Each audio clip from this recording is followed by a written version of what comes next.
Hello दोस्तों, आज हम बात करेंगे GSTR 2A की। How to file GSTR 2A और how to view GSTR 2A। दोस्तों, अगर आपने मेरा चैनल सब्सक्राइब नहीं किया हुआ है तो please subscribe my channel so that you can see good videos in future as well. तो प्लीज़ सब्सक्राइब माय चैनल। तो दोस्तों, सबसे पहले हमें गुड्स एंड सर्विसेज टैक्स की वेबसाइट पे gst.gov.in पर लॉगिन करना पड़ेगा। और लॉगिन करने के लिए आपके पास लॉगिन डिटेल्स होनी चाहिए, आपका यूज़र आईडी और पासवर्ड आपका रेडी होना चाहिए।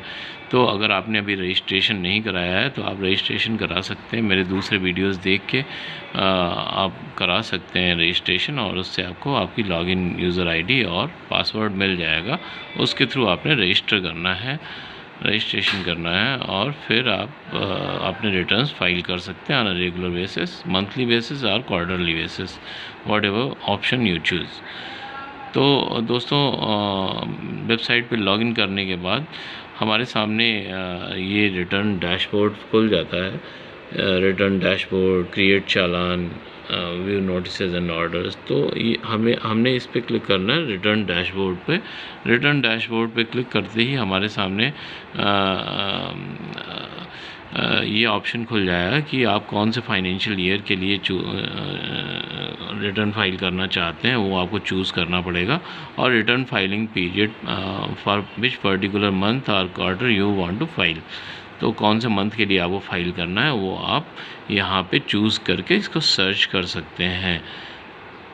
तो वो सर्च करने के बाद आपके पास ये ऑप्शंस ओपन हो जाएंगे, जिसमें पहला GSTR 1 का है रिटर्न, जिसमें details of outward supplies of goods और सर्विसेज है। दूसरा auto drafted details for view only GSTR 2A, ये फॉर व्यू ओनली है। और तीसरा है मंथली रिटर्न GSTR 3B। तो दोस्तों, आज हम बात करेंगे auto drafted details for view only GSTR 2A view only. तो दोस्तों, इस पर ये एक्चुअली सप्लायर्स से जो हमने गुड्स रिसीव किए हैं और जो उनकी इनवाइसेस वगैरह हैं, उनकी टैक्स इनवाइसेस वगैरह वो सिस्टम में एंटर हो जाती हैं। तो वो यहाँ पे हमें उनके सबमिट करते ही ऑटोमेटिकली पॉपअप हो जाती हैं और हमें दिखने लगती हैं। तो मैं आपको बताता हूँ कि GSTR 2A पे आपने क्लिक किया फॉर व्यू ओनली, आपने क्लिक किया तो आप B2B इनवॉइसेस पे जाते हैं।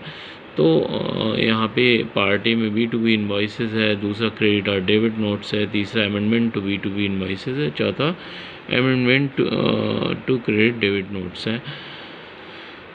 इसके बाद पार्ट बी है, ISD क्रेडिट्स हैं और अमेंडमेंट टू ISD क्रेडिट्स हैं। पार्ट सी में TDS क्रेडिट्स हैं, amendment to TDS, totally related to TDS, अगर TDS आपका डिडक्ट होता है सप्लायर के द्वारा तो ये उससे रिलेटेड है। तो पार्ट ए में जो भी सप्लायर, नॉर्मल कोर्स में जो भी सप्लायर होगा वो अपनी इनवॉइसेस सबमिट कर देता है और रिटर्न फाइल कर देता है। तब हमारे पास यहाँ B2B में इनवॉइसेस में उसके द्वारा फाइल की हुई सारी इनवॉइसेस रिफ्लेक्ट होने लगती हैं। तो उसको फिर हमें वो ऐसा होता है, उसको क्लिक करने के बाद B2B इनवॉइसेस क्लिक करने के बाद ये विंडो ओपन होती है, B2B इनवॉइसेस समरी। ये समरी आप इनवॉइस नंबर पे क्लिक करेंगे और आप देख सकते हैं सारी समरी। इसमें यहाँ पर invoice number, invoice date, invoice type, place of supply, supply attract reverse charge or not, total invoice detail, total taxable detail, integrated tax या SGST, CGST। तो ये और सेस, ये ऐसा पेज खुल जाता है जिसमें इनवॉइस में whatever has been entered will be found over here. तो ये है हमारा डिटेल, जो भी सप्लायर्स ने इनवॉइसेस, अगर आपके 50 सप्लायर्स हैं तो 50 सप्लायर्स ने जितनी भी इनवॉइसेस इंटर करी होंगी, आपके पास मान लीजिए 50 इनवॉइसेस ही हैं तो 50 इनवॉइसेस पूरी यहाँ पे रिफ्लेक्ट होंगी 50 लाइंस में।